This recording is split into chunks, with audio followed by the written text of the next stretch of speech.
에스더서 4장 16절 말씀입니다.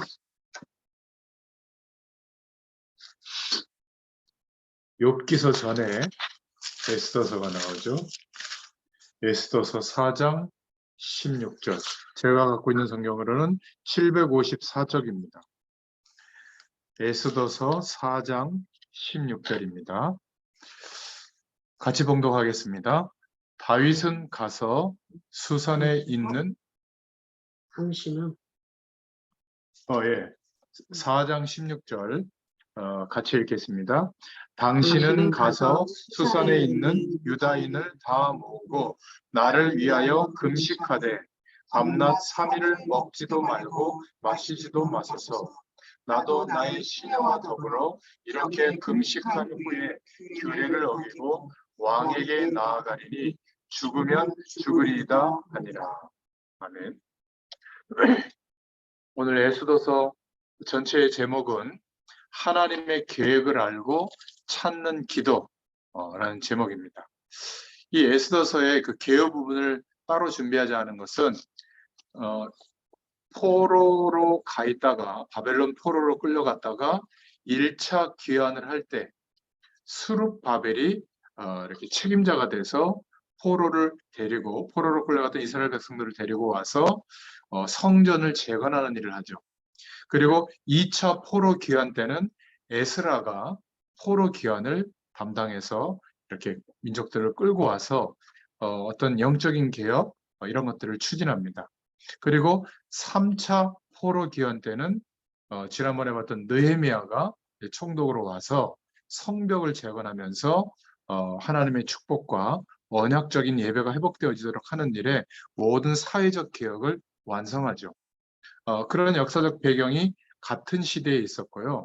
이 에스더는 언제 있었냐면 1차 포로 귀환과 2차 포로 귀환 그 사이에 포로에서 예루살렘으로 돌아온 것이 아니라 그냥 포로로 거기에 남아있던 사람들의 대표가 에스더예요.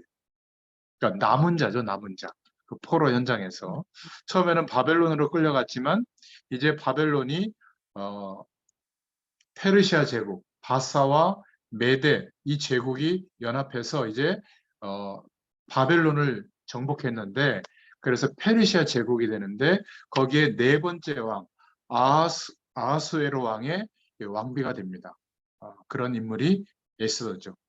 그 정도 배경을 가지고, 그러니까 에스더서는 한마디로 남은 자들이 어떤 사명을 가지고 어떻게 인도받았는가, 이것을 굉장히 세밀하게 10장 전체가 뭐 드라마보다 더 드라마틱하게 그 말씀이 기록되어져 있어요.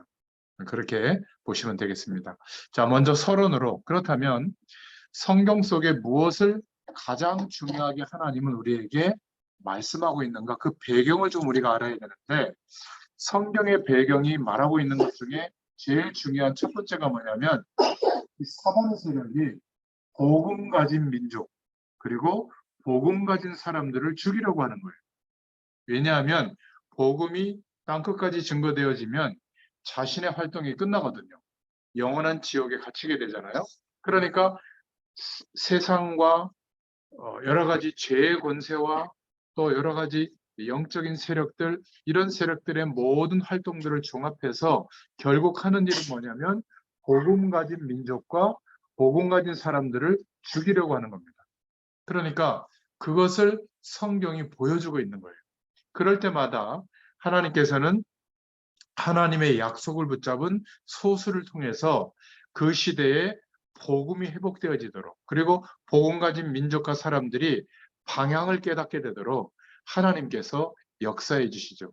오늘 에스더서에 보면 하만이라고 하는 그 대제국의 총리가 모르드게라고 하는 유대인 지도자가 이렇게 자기에게 절을 하지 않았다고 괘씸죄를 딱 걸어가지고는 아예 유대 민족 전체를 죽이려고 모함을 해서 왕에게 보고하고 왕의 조서까지 받고 도장을 딱 찍어서 127개 도, 그 나라 전체가 127개 도인데 127개 굉장히 큰 제국이 합쳐진 데거든요. 거기에 조서를 보내서 몇 월 며칠에 유대인들을 다 죽인다라고 공고까지 다 낸 상태예요. 그때 벌어진 일이 이제 에스더 사이에서 있었던 사건입니다. 여기서 기억하셔야 될 것은 복음 깨닫는 순간, 예수 그리스도를 믿는 순간 우리는 하나님의 자녀가 됩니다. 그러면 우리의 과거는 복음을 몰랐을 때 그 모든 과거는 전부 하나님이 역사하시는 발판이 돼요. 복음을 우리가 받는 순간, 예수 그리스도를 믿는 순간 마귀의 손에서 완전히 해방되는 줄로 믿습니다. 또 복음을 붙잡는 그 순간부터 우리에게 일어나는 좋은 일, 안 좋은 일, 그 모든 것 속에는 하나님의 계획이 들어 있습니다. 그리고 복음을 깨닫는 순간부터 우리 미래에 대한 모든 보장이 우리의 삶에 들어있다는 것을 알아야 되죠. 이것을 알고 있던 인물이 포로로 끌려가서 남겨진 인물, 다시 귀환한 사람들도 있었지만 남겨진 사람들 중에 모르드게와 에스더가 이 사실을 알고 있었어요. 그 모르드게의 사촌 동생이 바로 에스더입니다. 그러니까 이 모르드게와 에스더를 통해서 하나님이 하시는 일들을 에스더서에서 기록하고 있습니다. 먼저 좀 상식적으로 알으실 것은 70인역 성경이 있는데 알렉산더 대왕이 있었어요. 신하를 모아놓고 하나님이 있냐? 있다면 어떻게 믿을 수 있냐? 이렇게 질문을 하니까 신하 가운데 하나가 하나님을 믿으려고 한다면 성경을 읽어봐야 됩니다. 그 성경은 저 유대인의 나라에 있는데 성경이라는 게 있는데 그거를 읽어봐야 알 수 있습니다. 그런데 이 알렉산더는 헬라 사람이거든요. 이스라엘 사람들의 성경은 히브리어로 되어 있잖아요. 그러니까 읽을 수가 없는 거예요. 그래서 알렉산더 대왕이 그 제국을 통일한 그 알렉산더 대왕이 히브리 말을 헬라 말로 번역하라고 지시를 해요. 그러니까 히브리어를 잘 알고 헬라어를 잘하는 사람들을 전국에서 찾아서 70명을 찾아서 번역을 시킨 거예요. 헬라 말로. 만약에 이 번역이 없었다면 로마라든지 유럽에 하나님의 말씀이 읽혀지지 않았을 텐데 믿지도 않는 알렉산더 대왕이 번역을 시킨 겁니다. 근데 이 번역을 틀리지 않게 왕명으로 하다 보니까 100년이 걸린 거예요. 그러다 보니까 좀 죽는 사람도 있을 거 아니에요? 번역하는 사람들 중에. 그러면 또 다른 사람을 뽑아서 70명의 숫자를 채워서 70명이 번역했다. 그래서 영어로는 셉투아젠트라고 해요. 70인역이라는 헬라어 성경이 번역이 된 겁니다. 근데 우리는 히브리어에서 구약 성경을 직접 번역을 했고 헬라어에서 직접 번역을 한 성경이 지금 우리가 보고 있는 성경이에요. 그래서 한국 말로 된 성경이 가치가 굉장히 높다. 이 정도를 아시면 되겠습니다. 70인역을 번역하고 번역한 성경을 보는 데도 있거든요. 아무튼 그래서 그 유럽 전체에 그 원형이 되는 그런 나라들이 성경을 헬라 사람들이 읽기 시작한 겁니다. 자, 그렇다면 이렇게 중요하게 성경을 번역할 정도로 중요하게 생각한 성경이 가장 중요하게 말하고 있는 것이 뭔가? 사람들은 그냥 예수 믿으라고 하는 거 아니냐? 이 정도로 알고 있는데 뭔가 좀 이렇게 더 깊이 알아야 되겠죠.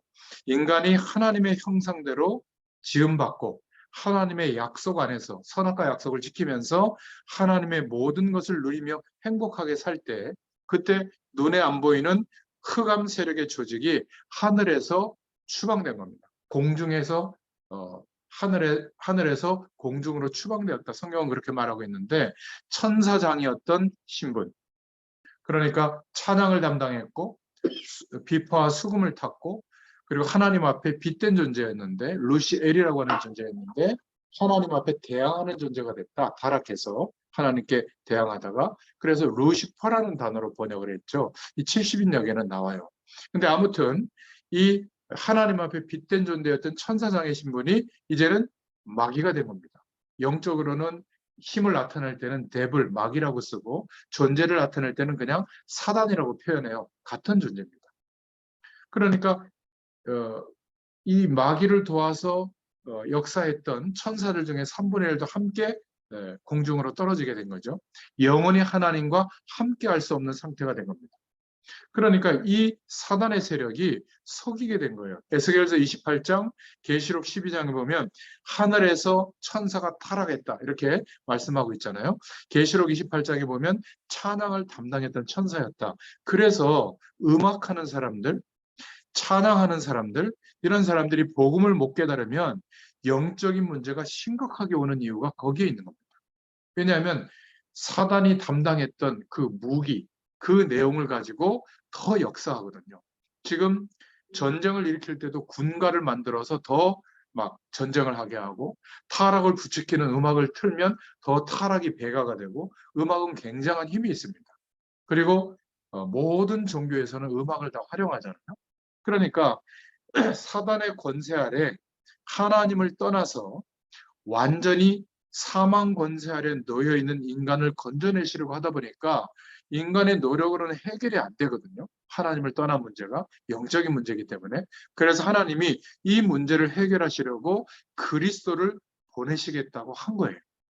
이게 성경이 말하고 있는 핵심 내용입니다. 그런데 사단은 그리스도를 보내겠다고 하는 그 약속을 붙잡은 사람들을 죽이려고 하는 거예요. 전달이 안 되게 하려고. 지금 이 시대도 똑같아요. 내가 그냥 교회 다니고 조금 내가 은혜 받고 이러면 괜찮은데, 예수님이 그리스도라는 사실을 알고 하나님이 함께하는 축복을 경험한 사람이 이것을 어떻게 하든지 전달해 주려고 할 때, 이때 우리의 삶에는 어떤 일이 벌어지냐면 이 흑암 세력이 공격을 해요.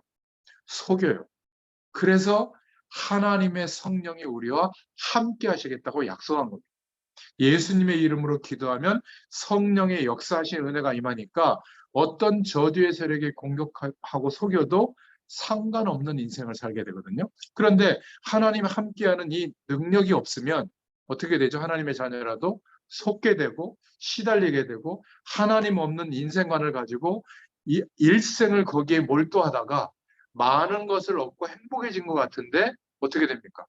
절망이 오고 재앙이 들이닥치고 내 힘으로 해결 안 되는 문제가 가정에 자녀들에게 막 덮치는 거예요. 이거는 수준이 높거나 낮거나 아무 관계없이 물을 떠나 있는 물고기는 죽게 되는 겁니다. 영적 존재인 인간이 영원한 하나님을 만나고 함께 해야 되는데 하나님을 떠난 상태로 하나님을 만날 수 없는 상태로 보이는 조건을 따라 사는 것이 물 밖에 놓여 있는 모습이나 똑같아요. 물고기 모습처럼. 영적 존재인 인간은 반드시 생명을 회복하고 영원한 생명 되신 하나님을 만나고 하나님이 함께 하시는 축복을 경험하면서 하나님이 인도하시는 우리 인생의 방향과 우리 인생관이 맞아야 돼요. 그래야 오늘이 의미가 있는 줄로 믿습니다.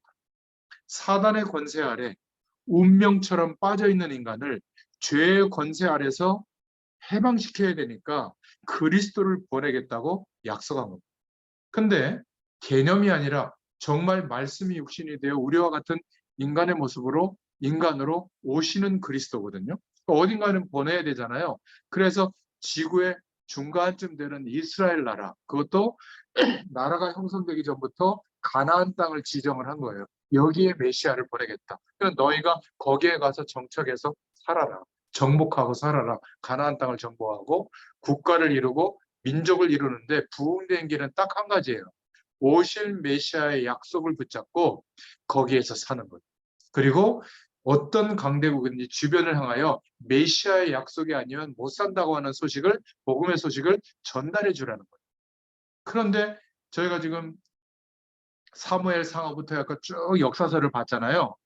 1000년이 지난 거예요, 지금. 1000년의 시간을 지금 우리가 성경을 훑어온 겁니다. 지금 에스라, 느헤미야, 지금 여기 에스더서만 합쳐도 약 한 120, 30년 되거든요. 그 내용을 짧게 지금 보고 있는 겁니다. 그러면 역사의 내용을 다 기억하라는 게 아니라 왜 이스라엘 백성들이 포로로 끌려갔냐 이거예요. 나라가 망했냐 이거예요. 힘이 없어서? 군사력을 조직하지 못해서? 전문성을 갖추지 못해서? 아니에요. 언약을 놓친 거예요. 그러니까 그 많은 왕들이 남북으로 있었는데 거의가 다 하나님의 약속을 놓칩니다. 그러니까 우상을 받아들이고 정략 결혼하고 큰 나라의 어떤 조직과 제도를 받아들여서 잠깐은 부흥하는 것 같지만 완전히 망하죠.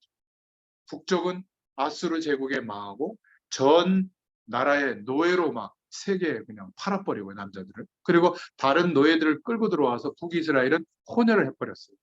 그러니까 우상국가가 돼버린 거죠, 북이스라엘. 그러니까 남유다를 중심으로 이제 성경이 기록되어져서 나오는데 남유다는 북이스라엘에 대해서 완전히 다른 민족이라고 생각하는 거예요. 혼혈돼 있다. 그 정통성은 남유다를 중심으로 유대 왕국, 그걸 이스라엘을 지금 하고 있거든요. 그런 역사적인 배경인 겁니다. 그래서 북이스라엘의 수도가 사마리아인데 사마리아 땅으로 안 가잖아요.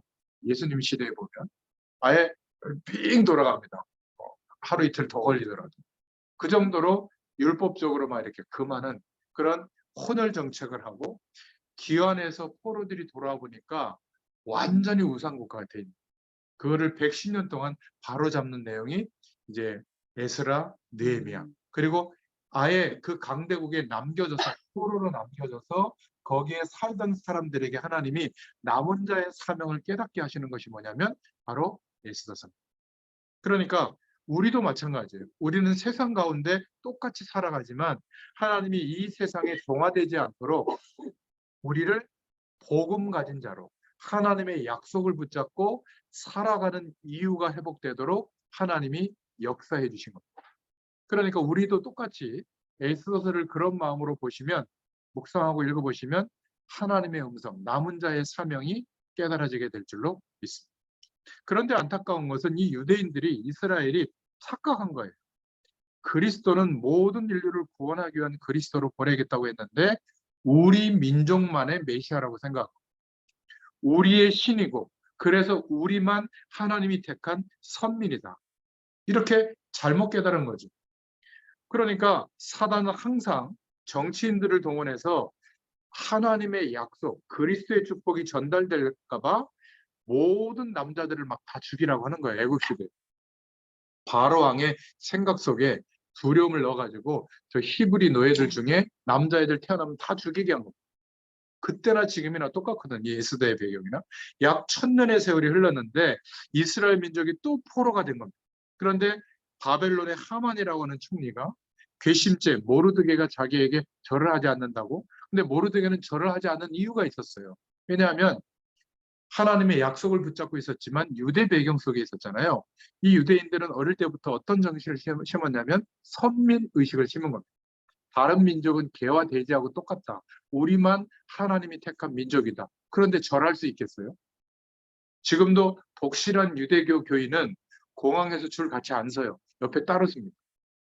왜냐하면 저 개 돼지들하고 내가 어떻게 줄을 쓰냐. 이런 자부심을 갖도록 키워요. 그러니까 선민의식을 갖고 있었기 때문에 그것도 사단의 장난이죠. 그러니까 하만이 아하수에로 왕, 대제국의 왕이 칙령을 127개도에 발표했는데 하만을 아주 그냥 인정한 것 같아요. 하만이 나타나면 무조건 무릎 꿇고 절해라. 그게 법으로 명시가 돼 있었던 점. 그런데 포로로 끌려온 유대인 주제에 모르드게가 자기한테 절을 안 하는 거예요, 뻣뻣하게.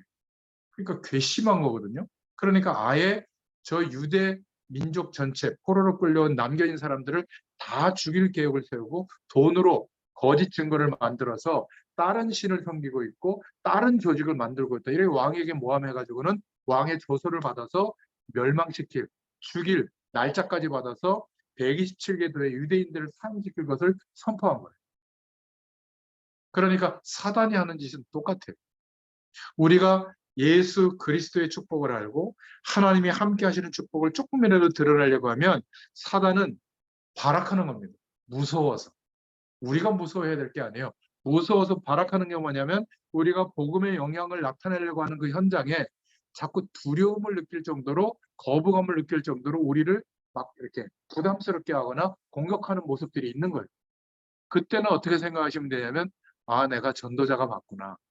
아, 그리고 사단이 두려워하고 이렇게 생각해야 되는데 두려워하고 있구나 생각하는 게 아니라 거꾸로 내가 두려워하면 어떻게 돼요? 주눅 들어가지고 예수님 얘기 하나도 못 꺼내고, 아니 밥 먹을 때 기도도 못하고 먹어요? 말이 됩니까? 이러고 먹습니까? 천주교 신자처럼. 야, 잠깐 기다려. 술 한잔 할 때도 잠깐 기다려. 기도하고 먹으세요. 숨어서 먹고 그러지 마시고. 예수 믿는 거는요, 이게 보통 축복이 아닙니다. 사단은 어떻게 하든지 하나님의 백성이 주눅들어서 하나님의 약속 밖에서 살도록 하고 그리고 완전히 멸망하도록 이런 사건을 벌이는 겁니다. 그러니까 하만의 마음속에 들어가서 역사한 거죠. 아하수에르 왕, 페르시아 제국의 네 번째 왕. 그러니까 사단은 유대인을 없애야만 자기의 세력을 공고히 하니까 이런 일들을 벌이게 된 거죠. 역사적으로 이 일이 계속 된 거예요. 성경을 통해서만 밝혀주고 있는 내용입니다. 그러니까 대부분의 이스라엘 사람들이 복음을 몰랐어요. 아예 처음부터 복음이 아닌 율법, 하나님의 말씀을 지키면 되는 줄 알았어요. 열심히 자기의 힘으로. 그리스도의 일은 지킬 수가 없어요. 우리가 만들어낼 수가 없어요. 하나님만 완성할 수 있는 일이 바로 그리스도의 일이에요. 그래서 육신으로 오셔서 생명의 근원 되신 하나님이 천지를 창조하는 것보다 더 어려운 일을 하셨죠. 죽으신 거예요. 정말 죽으신 겁니다. 그리고 또 생명을 회복시켜 주시려고 부활하셨죠. 그래서 우리에게 실천하고 열심히 살도록 한 게 아니라 믿으라는 거예요. 믿음의 율법을 주신 겁니다. 믿음의 말씀을 주신 거죠. 예수님이 하신 그 일이 그리스도의 일이구나 라고 믿고 영접할 때 생명이 회복되어지고 영원한 하나님께서 영으로 성령으로 우리에게 찾아오셔서 함께 하시는 인생으로 바뀌어지게 되는 겁니다. 그런데 너무 안타까운 것은 하나님의 자녀된 우리가 하나님의 말씀을 존중하지 않아요. 돈을 더 존중하고 세상에 성공되는 이론을 존중하고 외모를 더 존중하고 사람들의 시선을 더 존중하고 있지 말씀이 말하고 있는 그 내용을 존중하고 믿고 구해야 되는데 기도의 내용을 한번 적어보세요. 그런 게 별로 없어요. 제일 존중해야 될 게 뭐죠? 성령 충만을 약속해 주셨잖아요. 주님이 승천하시기 전에. 그러면 성령 충만에 대해서 존중하고 그 약속을 믿고 매일 구해야 되거든요. 하나님 성령 충만 주십니다. 돈 주세요. 건강 주세요. 우리 자녀 잘 되게 해서 필요한데 성령 충만 안에 다 들어있어요. 또 성령 충만 주셔야 될 이유가 뭐죠? 하나님은 그 성령 충만이 임해야 우리가 하나님의 부르심의 목표대로 복음을 위해서 살 수 있는 인생이 됩니다. 악한 사단의 계계를 무너뜨리고 성령의 역사하시는 능력으로 오늘을 살게 되는 거거든요. 그러면 경쟁에서 이기는 게 아니에요. 나중에 우리가 본론에서 말씀드리겠지만 127개 도 그 나라 전체에 여호와께서 살아계신 것이 증거됐거든요. 이 두 사람이 증거한 게 아닙니다. 하나님이 사건을 일으켜서 역사적인 일들을 만들어서 그렇게 하신 겁니다. 여러분 기억하셔야 돼요. 복음을 제대로 깨달은 남은 자들 중에 두 사람이 나왔는데 모르드게와 그 사촌 여동생인 에스더입니다. 복음을 깨닫는 순간 저와 여러분은 하나님의 자녀가 되죠. 과거는 전부 발판이 됩니다. 문제는 발판이 되는 방법을 알아야 되는데 모르고 있는 겁니다. 복음을 받는 순간 하나님의 자녀가 되고 마귀의 손에서 세상 권세에서 해방되어지죠. 근데 그 다음부터 어떻게 해야 될지 방법을 모르는 거예요. 그러니까 여전히 불신자들과 똑같은 인생으로 사는 겁니다. 아니면 불교 이론처럼 세상하고 담쌓고 막 무슨 이상한 막 기도하고 막 뭘 보고 느끼고 이게 신앙생활 잘하는 건 줄 알아요. 아니에요. 똑같이 사는데 하나님이 인도하시는 그 방향으로 가는 겁니다. 하나님이 인도하시는 그 방향이 뭐죠? 기도로 알 수 있는 거예요. 그래서 하나님의 계획을 알도록 하나님의 계획이 무엇인지 찾는 기도를 하는 겁니다. 그게 기도예요. 그러면 성령께서 내 양심에, 내 마음에, 내 생각에 깨닫게 해주세요. 정 관심 없이 모르면 하나님의 자녀인데 그러면 포로로라도 끌고 가서 다 죽게 만들어서 죽을 날짜까지 받아놓고서라도 금식 기도하게 만들어요. 왜 우리가 이렇게 됐을까? 정말 하나님의 계획이 뭘까? 하나님은 이 포로된 여기에서 다 죽게 된 지금 이 시간에 하나님은 어떤 계획을 갖고 있을까? 이걸 두고 기도하는데 하나님이 역사하는 걸 보게 됩니다. 그게 에스더서예요. 자, 그러면 어떻게 해야 되는가? 제가 지금 말씀드린 서론이 결론이랑 똑같아요. 그러니까 결론적으로 서론을 먼저 붙잡으시면 되겠습니다. 본론은 간단하게 기도 제목을 붙잡을 수 있어요. 에스더서는 세 가지 성경 구절에 대한 의미를 이해하시면 10장이 통째로 이해됩니다. 먼저 에스더서 2장 10절인데요. 에스더가 왕으로 발탁이 돼서 왕궁에 들어갈 때 사촌 오빠 모르드게가 한 말입니다. 이 모르드게는 하나님의 계획을 붙잡고 기도하던 사람이거든요. 너는 왕궁 안에 들어가거든 절대로 유대인이라는 사실을 말하지 마라. 그러니까 이스라엘 백성 전체에게 일어날 일들을 좀 생각했는지 하나님이 깨닫게 해주셨는지 나중에 유대인이라고 이 에스더가 밝히면서 완전히 전화위복이 되거든요. 이따가 설명하겠습니다. 그러니까 우리의 과거 왜 포로로 끌려왔을까? 이게 우연이 아니라 오래된 역사의 문제인 것을 알았던 거예요. 언약 놓친 결과는. 그래서 하나님의 약속, 가나안 땅에 정착하게 하고 오실 메시아에 대한 약속을 붙잡고 증거해야 되는데 이 축복을 놓쳤기 때문에 우리가 이렇게 포로로 끌려와서 정말 이렇게 어려운 인생을 살고 있는 게 아니냐. 그런데 우리가 이 강대국 페르시아에까지 와서 포로 생활하고 있다는 것은 하나님의 계획이 들어있는 거 아니겠어요? 그것을 알고 혹시 모르니까 유대인이라는 사실을 절대로 말하지 마라. 이게 간단한 성경 구절인 것 같지만 과거, 우리의 복음을 몰랐던 과거, 방황했던 과거는 반드시 하나님의 계획이 있다는 사실. 여러분 이거를 깨달아야 됩니다. 기도하면서. 어려움을 당했을 때 무조건 탄식하거나 그 어려움을 해결해 달라고 하면 해결점이 시작되지 않아요. 왜 이 어려움이 왔는가? 당연한 거예요. 여러분 건강의 문제가 왜 오죠? 당연히 오래된 문제 때문에 건강의 문제가 온 거예요. 건강관리를 안 해서 그건 세상 사람들이 보는 관점이에요. 나의 건강이 하나님의 언약을 이루는데 필요한 것이라는 확신과 믿음이 없었던 거예요. 그냥 건강해야 된다고 생각한 거예요. 그러니까 건강하게 했어야 하니까 건강과 관련이 없는 거죠. 내가 오늘을 사는 이유가 하나님의 약속, 하나님의 계획을 이루는 오늘인데 건강에 문제가 되면 안 되니까 하나님 건강하게 해주세요.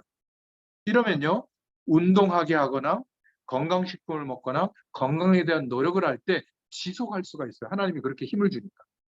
그런데 아무리 좋은 식품이라도 체육관에 뭐 1년치 등록해 놓고 가서 운동합니까? 한두 달 하다 말지 거의 다. 왜냐하면 하나님의 약속과 계획을 이루기 위한 운동이 아닌 거예요. 자녀를 키울 때도 우리 자녀 잘 되는 게 목적이지 우리 자녀가 하나님의 언약, 세계복음화의 약속을 이루기 위해서 우리 자녀를 키운다. 이렇게 생각해야 되거든요. 그러면 문제와 갈등과 어려움이 와도 존중해야 돼요. 하나님이 허락했다면.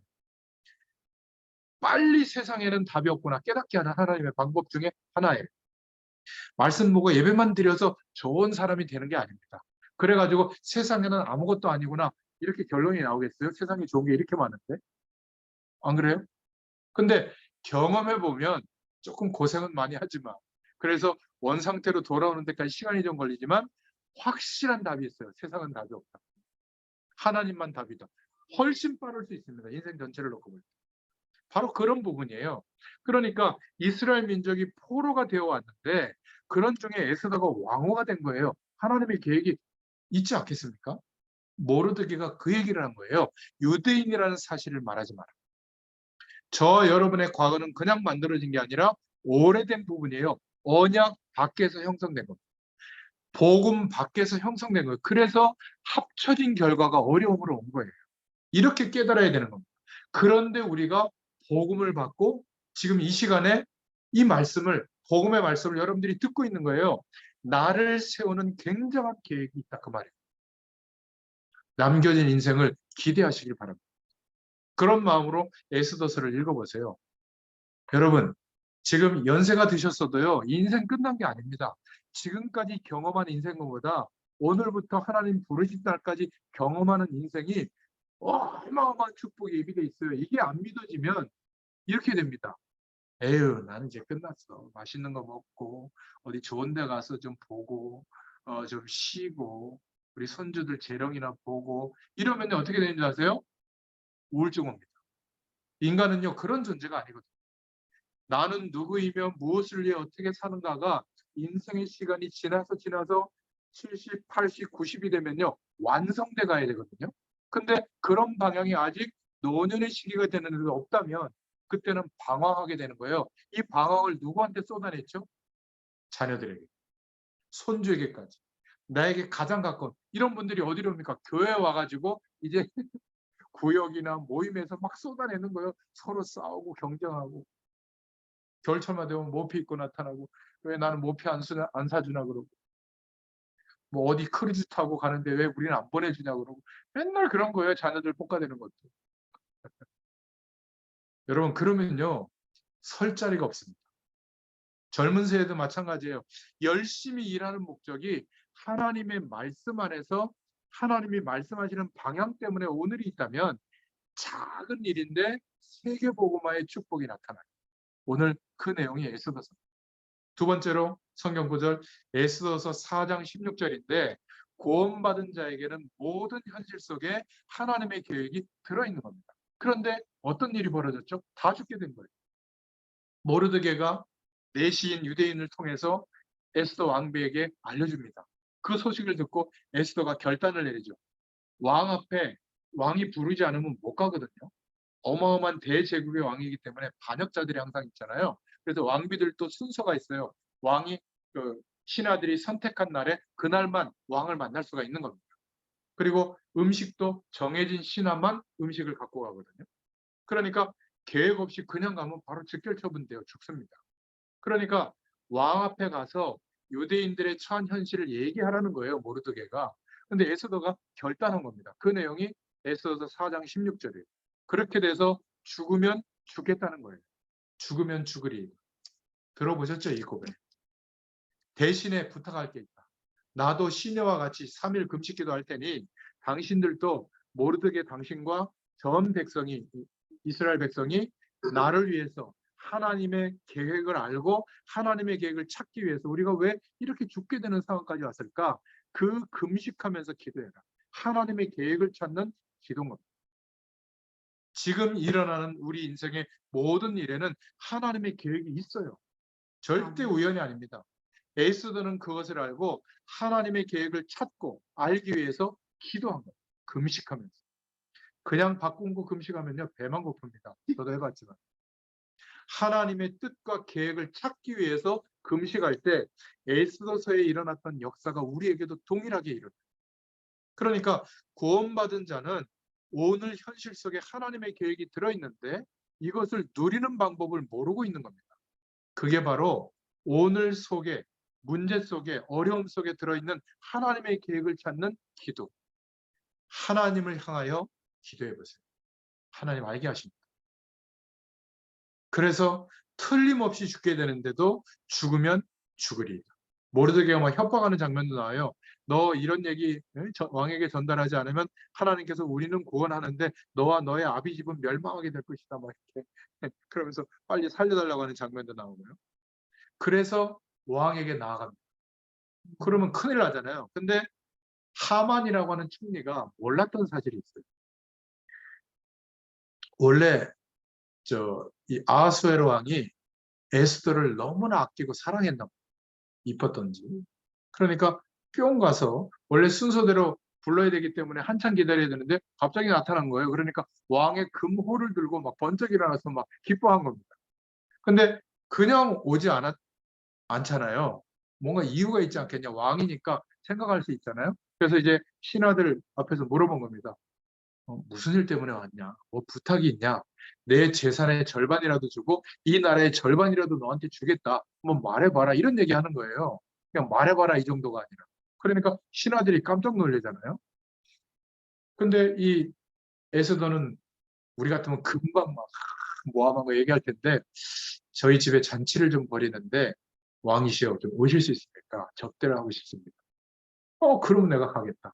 이래가지고 하만하고 몇몇 신하를 데리고 잔치집에 온 겁니다. 그러니까 기도하는 사람, 하나님의 계획을 붙잡고 있는 사람은 함부로 말을 하지 않죠. 와서도 또 얘기하는 거예요. 내 재산과 왕국의 절반이라도 줄 테니까 아무리 그래도 그렇지 그냥 이유 없이 불렀겠냐. 말해봐라 그러니까 야, 오늘은 아니고요. 내일도 잔치를 벌이는데 내일 꼭 오시기 바랍니다. 이러고 돌려보내요. 내일 또 오겠다. 하만 저 총리님도 모시고 오십시오. 그렇게 알겠어. 이래가지고요. 밤에 잠을 자는데 왕이 이상하게 잠이 안 오는 거예요. 잠이 안 오도록 하는 것도 하나님의 역사예요. 잠이 안 오면 뭘 해요? 보든지 지적지적 뭐 할 거 아니에요. 그래서 왕궁에 있는 그 실록 같은 거, 왕의 그 역사를 기록한 거 이런 걸 이렇게 쭉 보는데 자기를 암살하러 왔던 살수들이 있었던 거예요. 얼마 전에. 근데 그 암살자들을 막고 그 암살자들을 퇴치한 인물이 있었던 거 기록되어 있는 거예요. 그 이름이 모르드게고. 신기하지 않아요? 잠이 안 오게 해서 그걸 하나님이 보게 한 거예요. 그래서 그 다음날 하만이 출근하니까 이 아하수에로 왕이 물어보는 거예요. 하만한테. 야, 하만아, 전에 이런 일이 있었는데 내가 죽을 뻔했는데 그 살인자 살수들을 아, 물리쳐주고 나를 구해준 인물이 있더라. 참, 어? 참 왕을 위해서 그러니까 그런 얘기를 자세하게 하지 않고 왕을 죽음에서 건지도록 한 인물이 있다면 왕을 그렇게 도운 인물이 있다면 어떻게 해야 되겠냐 이렇게 물어보니까 하만을 또 하나님 착각하게 만들어요. 자기인 줄 착각하는 거예요. 착각도 병인데 하나님 그것도 씁니다. 이게 그런 신화가 있다면 왕이 옷을 입혀서 127개 돌을 왕의 마차로 끌고 다니면서 칭송받도록 해야 됩니다. 그래야 왕이 얼마나 사랑하는지를 알게 하는 겁니다. 이러고 이게 자기인 줄 알고. 그래? 알았다. 모르드게니까 모르드게 지금 날짜까지 받아놓고 다 죽여야 되는데 그 대표적인 인물이 모르드게인데 그래갖고 이 하만이 성경 읽어보면 근심해갖고 집에 가서 마누라한테 물어봐요. 근데 마누라가 또 대답이 걸작이야. 들어보니까 당신은 죽을 것 같고 모르드게는 살 것 같다 이렇게 얘기해 줍니다. 그러니까 얼마나 근심이 돼요. 그래가지고는 잔치집에 왔다가 에스더가 유대인지를 꿈에도 모르고 얼마큼 왕이 사랑하는지는 좀 알았단 말이에요. 그러니까 잘 보려고 하다가 그 다음날 와서 왕이 또 물어보는 거예요. 잔치집에서. 말해보라. 그럼 제가 말하겠습니다. 하고 이야기를 하는데 이러이러해서 어떤 신하가 모함을 해가지고 없는 얘기를 만들고 해서 왕의 조서를 받아서 다 죽게 만들었습니다. 그냥 왕이 알고 있지 그 유대인들 내가 죽이라고 했어 이런 거예요. 근데 그게 모함이었구나. 근데 왜 그런 얘기를 하냐? 제가 바로 유대인입니다. 이렇게 딱 얘기한 거예요. 놀랍지 않습니까? 그러니까 그래 누가 그런 엉뚱한 짓을 했어? 그렇게 뿅가 있는 에스더인데 유대인이라 그러니까 유대인을 다 민족을 죽이려고 하니까 바로 저 하만입니다. 그러니까 얼마나 열이 받았든지 성경 한번 읽어보세요. 이 아하수에로 왕이 열을 삭히려고 밖으로 잠깐 나가요. 시모파로. 근데 하필이면 이게 다 죽게 되니 이제 하만이 이제 죽는 줄 알잖아요. 그러니까 무릎 꿇고 와가지고 에스더 발목을 잡고 살려달라고 한 겁니다. 밖에 나갔다가 이제 숨을 탁 돌리고 이제 호흡을 가다놓고 들어왔는데 겁탈하는 걸 보여요. 또 착각하게 만드는 거죠.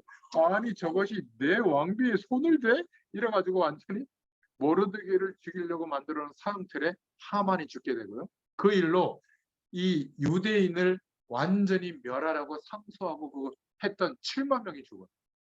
그 당시에 법은 어마어마하거든. 10명의 아들 다 죽고요. 하만이. 그리고 이 모르드게가 이제 공이 있잖아요. 그래서 모르드게를 총리로 세웁니다. 그리고 유대인 전체가 살아나도록 조서를 다시 써서 127개 도에 조서를 보내서 공문으로 다 붙이게 해요. 무슨 말이에요? 에스더와 모르드게가 섬기던 유대인의 하나님의 역사에 대해서 알도록 만드는 겁니다. 그게 바로 불임절이에요. 불임절을 대대로 지키라고 공문을 다 보내는 거예요. 127개 나라에 유대인들이 해방됐고 유대인을 귀하게 여기라고는 공문을 보내는 거예요. 이게 에스더서예요. 그러니까 그 세 번째 성경 구절이 에스더서 9장 31절의 내용인 겁니다. 이스라엘 민족이 살아난 것을 기념으로 만들어서 기념일로 선포하게 한 것이 불임절이거든요. 여러분 우리가 하나님의 계획을 알고 찾기 위하여 기도할 때 정말 금식하면서 또는 집중으로 기도할 때 이런 일들이 벌어지는 거예요. 우리의 환경과 우리의 삶 속에. 이거를 잃어버리고 내가 열심히 뭔가를 해서 우리 인생을 바꾸려고 하잖아요. 그죠?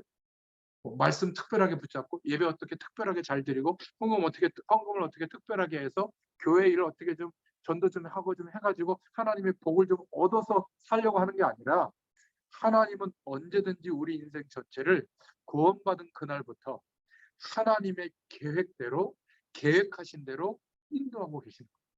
근데 모르드게와 에스더가 이런 내용을 알았겠어요? 전혀 모르죠. 근데 금식하면서 계속 기도하고 있었던 겁니다. 전 백성은 지금 잔치상에서 벌어지는 이 일을 몰라요. 하나님의 계획을 붙잡고 우리가 다 죽게 되는데 왜 이런 일이 일어났을까? 하나님은 어떤 일을 하실까? 하나님은 이런 일을 하고 계시는 거예요. 복음이 뭔가를 알고 누릴 수 있는 방법을 알아야 되는 겁니다. 그러니까 믿음은 굉장히 중요한 구원을 얻는 내용인데 믿음 가지고 모르고 있으면 그냥 가만히 있는 거죠. 그래서 믿음을 가지고 하나님의 약속을 가지고 믿고 구해야 되는 거예요. 하나님께 기도해야 되는 거예요. 오늘 아침에 묵상의 말씀이 그 내용이었어요. 구해야 되는 겁니다. 그러면 아무리 힘이 센 출력이 좋은 기관차라고 할지라도 레일이 놓여지지 않으면 기관차는 못 가잖아요. 하나님의 역사는 기도하는 사람들을 통해서 나타나는 겁니다. 이 언약 잡은 기도, 하나님의 계획을 구하는 기도, 이게 에스더서 전체 남은 자의 사명을 감당하는 핵심적인 하나님의 방법이에요. 오늘 이 말씀이 여러분들에게 꼽혔다면 에스더서는 읽어보면 전부 응답이 될 줄로 믿습니다. 무조건 참고 기다리는 게 아니에요. 하나님의 계획을 알고 기도를 통해서 알고 뛰어넘는 거죠. 그 뛰어넘는 게 뭐죠? 죽으면 죽으리. 그러니까 세상 풍조에 동화될 이유가 없는 거예요. 아부하고 부정직한 방법을 동원하고 막 다른 사람을 죽이고 내가 올라서고 이런 걸 하지 않아도 전 127개 도에 생각해 보세요. 에스더 왕비와 모르드게와 유대인들이 어떤 기중한 일들을 경험했는지를 다 알게 된 겁니다. 그러나 일시에 전도가 복음이 전해진 거죠. 하나님의 영광이 나타낸 거죠. 그걸 누가 하셨죠? 하나님이 하신 거예요. 전도와 선교는 그래서 하나님이 하신다고 믿고 알고 체험해야 될 줄로 믿습니다. 우리에게는 DNA라는 게 있는데 D는 유전, 세포라는 뜻이고 그 DNA에는 핵이라는 뜻이고 A는 결정체라는 뜻인데 원래 타고날 때부터 또 살아오면서 경험한 것들이 내 안에 들어와서 DNA로 형성돼 있다고 합니다. 성공한 사람들을 보면 성공할 수밖에 없는 DNA가 있다고 해요. 실패하는 사람들은 가장 중요한 기회가 왔는데도 불평하고 낙심하고 실패하는 DNA 속으로 빠지게 된다고 그래요. 우리는 그리스도 안에서 최고의 축복 속에 인도받고 있는 겁니다. 그 최고의 축복이 뭐죠? 하나님의 계획을 두고 하나님이 오늘을 인도하고 있는 거예요. 어려움도 중요한 일도 한계도 다 하나님의 계획이 들어있어요. 중요한 것은 우리 힘으로 그것을 찾아낼 수가 없는 겁니다. 그래서 성령 충만이 뭐냐면 우리 속에 들어와 있는 영적 DNA, 망할 수밖에 없는 이 DNA가 바뀌어지는 길이 성령 충만이에요. 다른 것으로는 안 됩니다. 오직 복음과 성령의 역사로만 내 안에 영적 DNA를 바꿀 수가 있는 줄로 믿습니다. 이것을 에스더가 본 거예요. 모르드게가 본 거예요. 자, 그러면 오늘 본론으로 첫 번째, 복음 1세대 부모들이 붙잡아야 할 에스더의 말씀, 간단하죠. 이 서론과 결론이 이해가 됐다면 이 에스더는 바로 포로에서 돌아오지 않고 남은 자들의 사명을 어떻게 감당했는지를 보여주고 있는 겁니다. 핵심은 오늘 제목이죠. 하나님의 계획을 알고 찾기 위해서 금식하면서 기도했던 그 일 속에 기도해서가 아니라 기도하고 있는데 하나님이 벌이시는 일이 에스더서의 내용. 완전히 반전의 반전의 드라마. 이 드라마보다 더 재밌어요. 연속극보다. 한번 보세요. 그래서 첫 번째로 우리 1세대 복음받은 부모 세대들이 다음 세대에게 전달해야 될 내용이 있는 겁니다. 남은 자들의 사명이에요. 예수 믿는 우리가 이 땅을 사는 동안에 무엇 때문에 살아야 되는지, 나는 이 이유 때문에 살고 있다, 이게 전달돼야 돼요. 그냥 전도해야 된다, 선교해야 된다, 교회 예배 잘 드려야 된다, 이거 가지고 안 되는 겁니다. 나의 과거와 현재와 미래를 두고 내가 사는 이유가 이거다. 이게 모르드게가 에스더에게 전달한 내용. 이스라엘이 왜 포로가 되고 멸망했는가? 출애굽기 3장 18절에 희생 제사의 의미, 오실 메시아 약속을 놓쳤기 때문에. 이사야서 7장 14절에 처녀가 잉태의 아들을 낳을 것인데 그 이름을 임마누엘이라 하라. 하나님과 함께하는 축복을 회복되는 유일한 길은 오실 메시아, 처녀의 몸에서 잉태되어지는 메시아가 와야 되거든요. 이 약속을 붙잡는 거다. 나중에 이사야서에 보면 나옵니다. 바벨론에서 가장 중요한 핵심이 이사야서 7장 14절이거든요. 우리는 성경의 핵심은 보지 않고 내 시작은 미약하였으나 내 나중은 심히 창대하리라. 내가 지금 세상에서 기대하고 있는 잘되고 성공하고 행복하는 이런 기준의 말씀을 자꾸 기대하니까 그 말씀밖에 안 들렸던 거예요. 이렇게 중요한 말씀들이 계속 말하고 있는 겁니다. 사단은 복음 가진 자들을 죽이려고 하는데 하나님은 언제나 복음 가진 자들을 하나님의 역사하심을 경험하고 하나님의 계획하신 대로 믿고 나아가도록 그 방법을 주신 게 기도예요. 그러면 간단한 겁니다. 요나서 1장 1절부터 11절에도 전도와 선교를 깨닫도록 다 잃어버리고 있으니까. 왜 살고 있는지 삶의 방향을 잃어버리고 있습니다. 초대교회도 결국은 자기들 유대인들만을 위한 전도밖에 못하니까 하나님이 사도행전 11장에 흩어져서 안디옥 교회를 세워서 이방인들과 임금들을 향한 교회를 세우죠. 거기에 사도 바울 팀을 일으키는 겁니다. 이스라엘은 이것을 몰라서 지금도 다른 행세를 하고 있는 거예요. 지금도 이 유대인들은 어떻게 살고 있죠? 자신들의 모든 노력의 결정체로 정치, 경제, 사회 문화를 장악하고 있는데 아직도 예수님은 그리스도가 아닌 거예요. 메시아를 아직도 기다리고 있는 겁니다. 그리고 하나님의 말씀과는 상관없는 행위 중심으로, 노력 중심으로 최선을 다해서 사는 게 하나님의 뜻이라고 생각하거든요. 적 그리스도 역할을 가장 앞장서서 하고 있는 겁니다. 오히려 이슬람보다 더한 거예요. 하나님의 말씀을 완전히 착각하고 있는 거거든요. 왜 하나님이 이방 국가를 강대국으로 만드셨을까? 이거는 이제 여러분들이 눈을 뜨고 볼 수 있어야 돼요. 출애굽기 3장의 애굽, 열왕기 하 19장의 아수르, 예레미야 33장의 바벨론, 사도행전 1장의 로마. 왜 강대국들을 세웠죠? 언약을 놓치고 있습니다. 하나님의 백성들이 왜 살아야 되는지 방향성을 놓치고 있으니까 언제든지 강대국을 통해서 노예되게 하고 포로되게 하고 속국되게 해서 고통을 주어서라도 다시 복음 붙잡고 오실 메시아의 약속을 붙잡고 자기들이 살아야 될 민족의 이유를 깨닫게 해서 회복시키는 겁니다. 다음 세대에게 이것을 전달하지 못한 부모, 전달하지 못한 먼저 복음 받은 사람들의 책임이 얼마나 큰가. 에이스서서가 말해주고 있는 겁니다. 남은 자들의 사명. 세계를 다스리는 바사국 아헤수에로 왕에게 가장 가까이 붙여진 인물이 에스더입니다. 그런데 에스더가 왕이 되는 것도 드라마틱해요. 에스더서 1장 9절부터 22절에 보면 와스디라고 하는 왕후가 있는데 이 와스디의 이름이 예쁘다는 뜻이에요. 얼마나 예뻤습니까? 이름이 예쁘다는 이름. 그런데 성공한 사람들의 특징은 하나님 없이 너무 많은 것, 풍족한 게 있으니까 날마다 술 먹고 잔치 부리고 놀고 행락을 즐기고 있는 거예요. 술에 쩔어 사는 거죠. 그러니까 큰 중요한 잔치를 왕이 벌이고 신하들이 있는 앞에서 왕비를 빨리 데려라 하니까 그 신하가 가서 전했는데 신하한테 뭐라 그런 줄 알아요? 지가 뭔데 나를 오라가네 술 취해가지고 안 가 이러고 그걸 와서 그대로 보고를 한 거예요. 그러니까 왕이 노발대발을 해가지고 이 와스디 왕을 폐위시켜 버려요. 그리고 신하들이 왕이 마음에 드는 그 빗자리를 왕후 자리를 또 세워보고 왕후가 여러 명이니까. 근데 에스더를 눈여겨봤던 거예요. 에스더를 이 아에스로 왕이 세우는 겁니다. 그러니까 에스더에게 처음부터 뿅가 있었던 거예요. 하만이 이거를 몰랐던 거죠. 하나님의 역사가 참 오묘하지 않습니까? 그래서 에스더 2장 10절에 왕궁에 들어가거든 모르드게가 유대인임을 말하지 마라.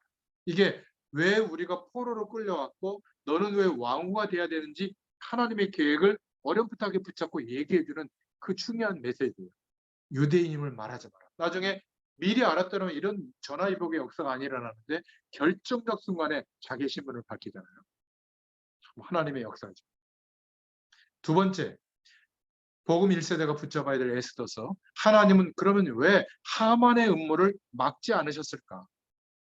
하만은 어마어마한 권한을 가진 사람이고 그래서 자기에게 절을 하지 않는 이 모르드게를 괘씸하게 보고 민족까지 없앨 수 있는 권한을 갖고 있었던 사람이거든요. 왕을 그러니까 하만에게 주어진 권력으로 모르드게를 죽게 하고 유대인 전체를 죽게 하는 이런 괘씸죄에 걸리게 하는 마음조차도 하나님이 준 거예요. 그리고 완전히 사형당하는 날짜까지 다 받아놓게 하고 왕의 인장까지 찍어서 모든 127개 도의 조서를 다 공포한 거예요. 왜 그렇게 하셨을까요? 하나님의 영광을 알리시려. 하나님이 하시는 일은요, 우리는 알 수가 없어요. 조금 뭐 전도는 이렇게 해야 된다, 성도를 이렇게 한다, 맞다 틀리다, 이게 우리의 생각으로 하나님을 가늠하고 있다.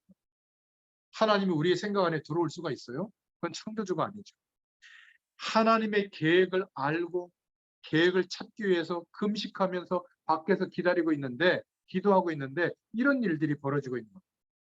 여러분, 이렇게 하지 않으면 남은 자의 사명을 감당하지 못하니까, 남은 자의 사명을 회복하지 못하니까 하나님이 직접 개입하는 겁니다. 그때 일어나는 일이 터무니없는 오해, 터무니없는 사건, 터무니없는 재앙이 우리에게 들이닥칠 때, 문제와 사건이 들이닥칠 때, 그때 정신 차려야 돼요. 하나님의 중요한 일이 진행되고 있는 겁니다. 그런데 하나님의 계획을 붙잡는 기도를 못하고 있다면 알 수가 없죠. 그때 누구의 말을 듣죠? 자꾸 사람의 말을 듣고 모든 사람들이 가는 그런 길을 선택하는 거예요. 하나님의 길은 다릅니다. 저와 여러분은 이 복음 사명을 깨달았기 때문에 이 이스라엘 백성들처럼 멸망당하는 일은 절대 없다. 확신하시기 바랍니다. 사명이 맞다면, 있다면. 이것을 우리 가슴 속에서 언약으로 붙잡고 다음 세대에게도 알려줘야 돼요. 네가 사는 이유가 세계복음화 때문이라면, 하나님의 부르심의 이유 때문에 살고 있다면 어떤 어려움도 하나님은 전화위복이 되게 하고 그런 어려움이 오지도 않게 할 것입니다. 이걸 심어야 될 줄로 믿습니다. 성경 구절은 찾아보시고요. 세 번째 메시지는 에스더서 4장 14절에 에스더의 사명과 결단하는 내용인 겁니다. 계산하지 않았죠. 죽으면 죽으리라. 그러면서 모르드게와 모든 민족이 하나님의 계획을 알기 위하여, 찾기 위하여 회개하면서 기도한 겁니다. 왜 우리가 이렇게 포로로 끌려와서 죽게 됐을까? 그래서 하나님이 원하시는 것은 뭐죠? 남은 자의 사명을 깨닫기를 원하시는 거예요. 부자 되고 성공하고 막 열심히 뭐를 막 하는 게 아니라 내가 누구인지, 왜 오늘 살고 있는지, 이 기도를 회복하기를 원하시는 겁니다. 우리는 하나님의 백성이에요. 하나님의 자녀예요. 하나님이 직접 주권적인 역사로 인도하는 인생인 겁니다. 우리의 인생 속에 하나님의 계획이 있어요. 어떤 계획이요? 에스더서에 나와 있는 것처럼 127개도 페르시아 제국 전체 그 세계의 여호와를 설명하는 하나님의 기회인 거예요. 근데 다 죽게 된 거예요. 겉모습으로. 이스라엘의 신분, 미래를 향한 하나님의 계획이 회복될 때입니다. 그래서 꼭 기억하세요. 문제가 왔을 때는 하나님의 백성이요, 내가 살아야 될 이유가 하나님의 사명이 분명히 있다면 기도해야 돼요. 이 문제 속에서 하나님의 계획이 무엇일까? 이런 일이 일어날 필요도 없죠. 하나님의 계획을 이미 알고 있다면. 복음을 위해서 우리가 살고 있다면 언제든지 기도할 때 하나님이 이런 문들을 열어주실 줄로 믿습니다. 네 번째 복음 1세대가 붙잡아야 할 메시지는 에스더서 4장 16절부터 17절에 언약의 백성이 하나님의 계획을 알기 위하여 기도할 때 일어난 역사적인 사건이죠. 아까 서론에 설명했습니다. 아하수에로 왕이 막 기쁘게 반기죠. 죽여야 되는데 에스더가 왕이 부르지 않는데 들어왔는데 막 금호를 들고 반기고요. 지금 밖에서는 금식하면서 기도하고 있을 때 왕궁의 변화가 일어나는 겁니다. 하만은 어마어마한 계략을 써서 유대 민족을 죽이려고 법까지 통과해서 조서를 붙였는데도 하만의 음모가 무너지게 된 거죠. 참 이 하만이 바보 같은 게 왕후도 나를 알아주는구나. 잔치에 꼭 데리고 오라고 하니까. 그리고 그 다음날 와가지고 완전히 멸망당하는 일이 벌어지죠. 그리고 그날 밤에 첫 번째 장치에 왔다가 왕이 잠 못 들어가지고 끄적끄적 뭘 보는 것도 하나님의 역사예요. 전부 다. 그러니까 우리 인생이 전부 하나님의 역사라는 것을 자꾸 잃어버리고 산단 말이에요. 언제쯤 나는요, 언제쯤 괜찮아지고, 언제쯤 행복해지고, 언제쯤 막 대단해지고. 아니에요. 우리가 대단한 게 아니라 대단하신 하나님이 우리 인생 전체를 지금 인도하고 있는데 안 보이는 거예요. 왜? 하나님의 계획을 알기 위하여 금식해 본 적이 없잖아요. 그렇게 집중해서 하나님을 바라본 적이 없단 말이에요. 내가 기대하는 이거를 들어달라고 했을 뿐이지, 우리의 기도가. 그래서 기도하는 여인은 함부로 말을 하지 않습니다. 그렇지 않겠어요? 끝까지 하나님의 계획을 모르니까.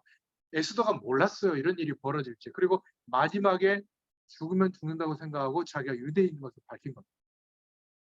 그런데 하나님이 또 극적인 사건을 만들잖아요. 하필이면 하만이 자기를 살려달라고 발목을 또 붙잡고 있는 거예요. 왕비의 발목을. 왕이 또 착각하는 거죠. 아니 저게 막 가뜩이나 열을 참고 돌아와서 약간 좀 뭐 정직 1년 뭐 이 정도 할 줄 마음을 다스리고 왔는데 거기에서 폭발해 버린 거죠. 하나님이 하시는 일은요. 착각도 응답인 줄로 믿습니다. 언약 백성이 언약 때문에 하나님의 계획 때문에 기도할 때 어떤 일이 일어나죠? 우리는 이 비밀을 알고 있어야 돼요. 성령께서 역사하십니다. 이때 흑암 세력은 완전히 결박되는 거예요. 하늘의 비밀이 이루어집니다. 이거는 알려고 할 필요도 없어요. 반드시 이루어져요. 사건을 통해서 우리의 모든 삶을 통하여 전화위복이 되는 하나님의 역사가 일어납니다. 이 내용을 알려라. 그게 마지막 내용이에요. 불임절의 교훈입니다. 에스더서 8장 1절부터 17절이죠. 그것도 조서를 내려서 모든 도에 유대인을 멸하라고 쓴 조서를 취하고 유대인이 회복됐다는 것을 알려라.